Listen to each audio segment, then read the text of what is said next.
In this video, we'll look at all the results and reports from the design of a retaining wall. Let's start with a reinforced design. After the wall layout input is complete, hit Draw the Wall, click Reinforce Design, and the design window will pop up showing the retaining wall layout.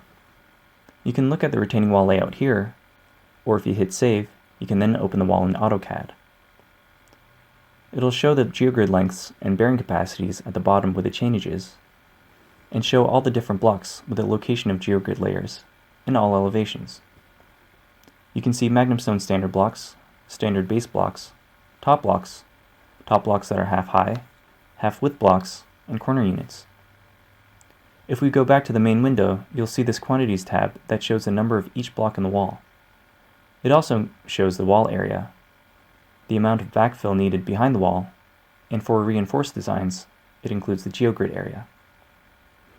If you go to Reinforced Design, you can see that design is set up into sections for each portion of the retaining wall where the wall cross-section differs.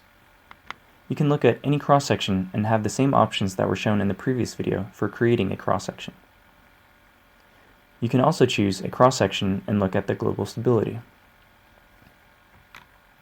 If we draw the wall and hit Gravity Design, we can see that the design window shows a similar retaining wall layout, with extended units rather than Geogrid. You can see MagnumStone standard blocks that are half high, half width blocks, corner units, the 48-inch units that consist of the standard block and 24-inch extender, the 72-inch units with the standard block and 48-inch extender, and larger units that combine the two extenders. And it indicates which blocks utilize the base blocks rather than the standard MagnumStone block. In the quantities, the sum of each specific unit is included in the table. If you hit Save to Excel, you can have all of this exported into a spreadsheet. Or if you want the quantities included in a full estimation report, you can go to File, Print Estimate with Elevation View, and it'll create a report with a plan, wall layout, soil properties, quantities, a description of the outputs, and wall layout information. You can also create an analysis report showing their calculations for a cross-section. If you choose a cross-section and then hit File, Print Design, Long, a report shows the input values, bearing loads, structural properties, force details, and other calculation results.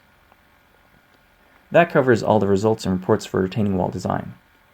If you have any questions or concerns with using the software, you can go to the Cornerstone Wall Solutions website and hit Software Support in the software page.